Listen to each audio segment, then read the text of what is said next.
घर पुग्दा जुत्ता फुकाले टाप पुग्यो खुट्टा के भयो खुट्टा दुखेको लास्टै असाध्यै दुख्यो त्यही भएर जुत्ता फुकाले ए हुन्छ जुत्ता फुकाल नि त अहिले ल ल दादाले फोन गर्नु पर्यो मैले भन्दैछु जाउँ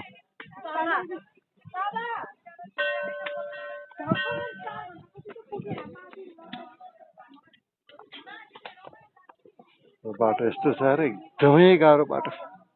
सानो बाटो ल यति हाइटमा छ फेरि ल तर त पुरा उसो त्यो बादल आए जस्तो हो नि त ल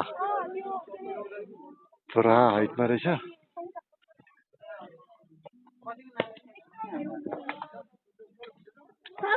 जाउँ जाउँ जाउँ ए जाउँ न बाटोमा नबस् जाउँ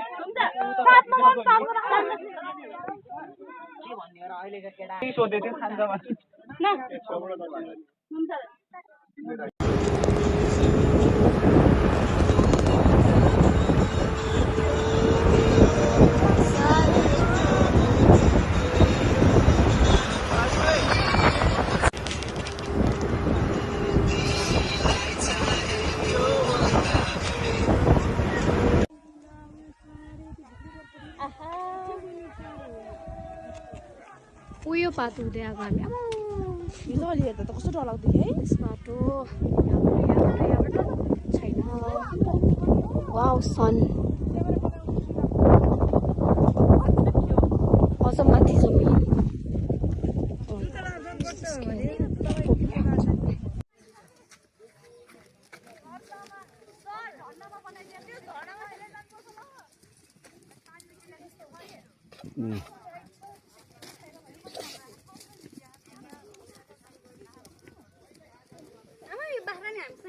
त्यही त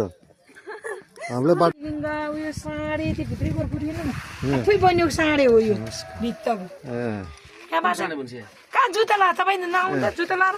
कुन साँडे कहाँ उयो देब्री साइडको यो ज्योतिलिङ्ग भित्र डब्लु डाँडा भित्र यो बनाएको मूर्ति छेक्दै कि त्यहाँ बनाएको मूर्ति राख्नु हुँदैन अरे यहाँ